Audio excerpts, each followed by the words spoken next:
Dear students, we have discussed the main postulates of Bohr's theory. An important consequence of Bohr theory is that it could explain the formation of line spectrum of hydrogen. So in this class, we will discuss the formation of line spectrum of hydrogen, the different series in the spectrum, and how Bohr's theory explained the formation of the line spectrum of hydrogen. So first, let's see what is meant by a line spectrum. When a solid element is heated or when electricity is passed through a gaseous element at low pressure in a discharge tube, emission of light occurs. And this emitted light, when we examine it with a spectroscope, we can see a spectrum of light, and that spectrum obtained is called the emission spectrum. So here you can see a hot gas which is heated or electricity is passed, and if that then light is emitted, and if that light is passed through a prism or a diffraction grating, we will get a spectrum, and that is known as the emission spectrum. As you can see here, this spectrum consists of series of lines corresponding to definite wavelengths, and this is known as line spectrum. The line spectrum is also known as atomic spectrum because the emission of light results when an atom in the excited state returns to lower energy states. So an emission spectrum consisting of series of lines corresponding to specific wavelengths or frequencies of radiations in the electromagnetic spectrum is called a line spectrum or atomic spectrum. Now each element produces a unique set of spectral lines, and hence the line spectra are also known as the fingerprints of the elements. We know that the fingerprint is unique to each human being. So similarly, the line spectra of each element is unique, and hence it is regarded as the fingerprints of the elements. And since no two elements emit the same spectral lines, they can be identified. That is, the elements can be identified by looking at their line spectrum. So this is about the line spectrum of an element. Now let's see about the line spectrum of hydrogen.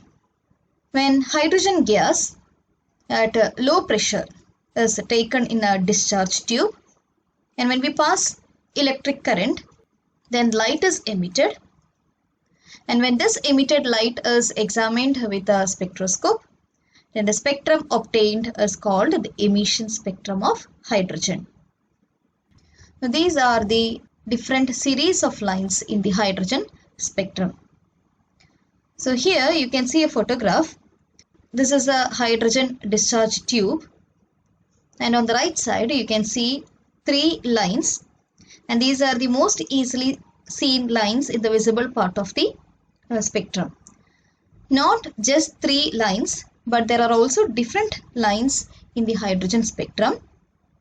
The first one is the Lyman series.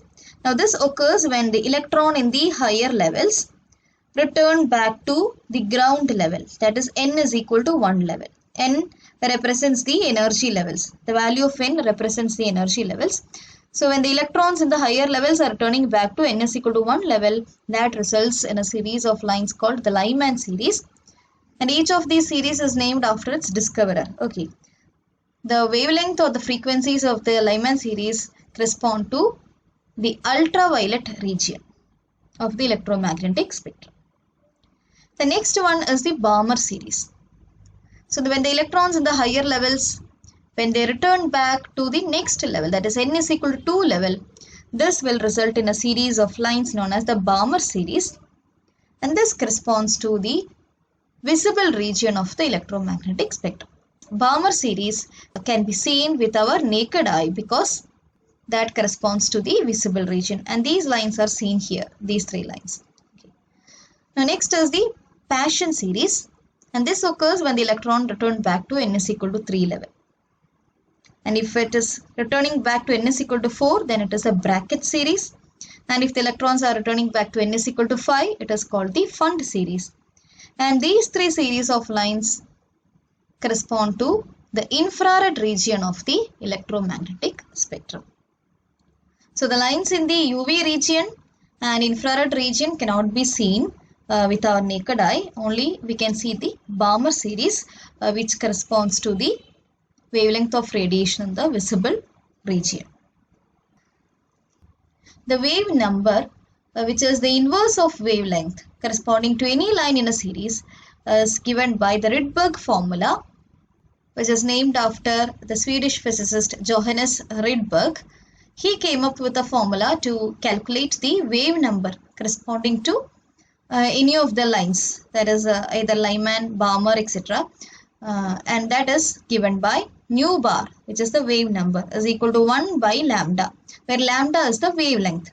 The inverse of wavelength is the wave number. Okay, so 1 by lambda equals RH into 1 by n1 square minus 1 by n2 square, where RH is a constant known as the Rydberg constant. N1 and N2 are integers.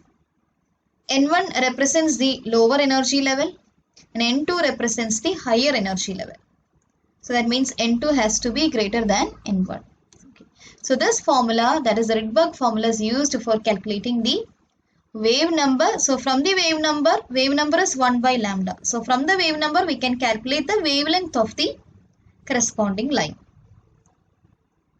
Now let's see how Bohr's theory explained the origin of hydrogen spectrum. We know that according to Bohr's postulate, when the electron of the atom remains in the ground state, its energy is unchanged.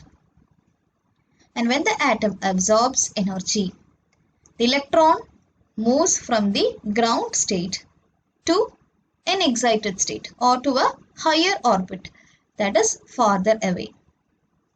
And the energy gained by the electron or the atom is equal to the difference in energy between the two energy levels.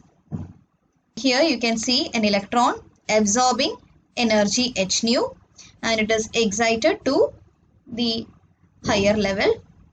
Now from that level, the atom relaxes back to a lower energy state. Then it will release energy, which is again equal to the energy difference between the two energy levels or between the two orbits. So if it absorbs an energy h nu and excited to a higher energy level, it will return back to a lower energy level, emitting an energy h nu. So this is the main postulate of the Bohr's theory. So similarly, if we apply high voltage in a discharge tube, that will provide energy which break hydrogen molecules into hydrogen atoms. And on absorbing that energy, the electrons in the atoms are promoted into higher energy levels. Now from that higher energy level or the excited state, it will return back to a lower level by emitting radiation of a definite frequency or wavelength, and that forms a line spectrum. So here you can see that these are the Bohr orbits designated as 1, 2, 3, 4, etc. So from the higher level, an electron is returning back to the lower level. As a result, a radiation of particular wavelength or frequency is emitted, which will result in the line spectrum, consisting of series of lines, that is Lyman, Balmer, Paschen bracket, etc.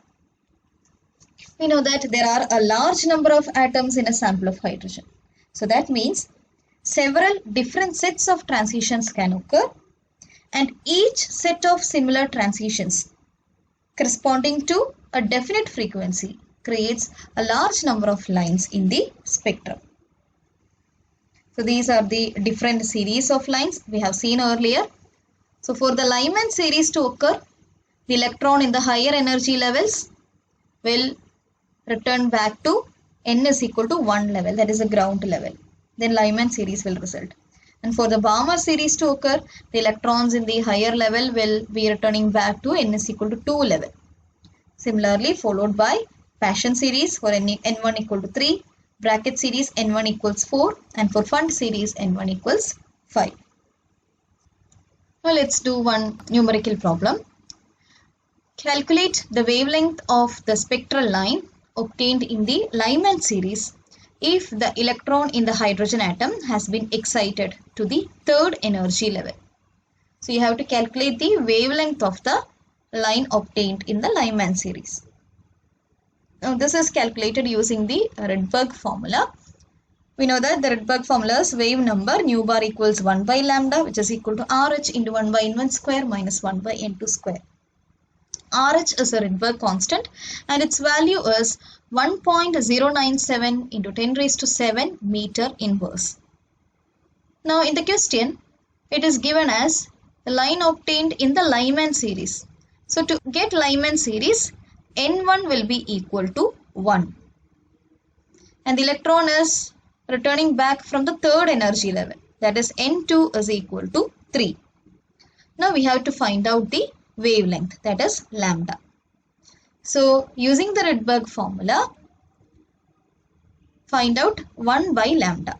So that will be equal to the value of RH 1.097 into 10 raised to 7 meter inverse into 1 by n1 square. N1 is equal to 1, n2 is equal to 3. Therefore 1 by 1 square minus 1 by 3 square. So that is equal to 0.975 into 10 raised to 7 meter inverse. So this is the wave number or 1 by lambda. Now you have to calculate the wavelength. So wavelength will be lambda, which is equal to 1 by 0.975 into 10 raised to 7 meter inverse. So this is equal to 1.025 into 10 raised to minus 7 meters. So this is the wavelength of the line in the Lyman series. Now Bohr's theory was very successful in explaining the formation of line spectra of hydrogen and also hydrogen-like atoms like He plus, Li2 plus, etc. But Bohr's theory could not explain the highly complex line spectra of atoms containing more electrons.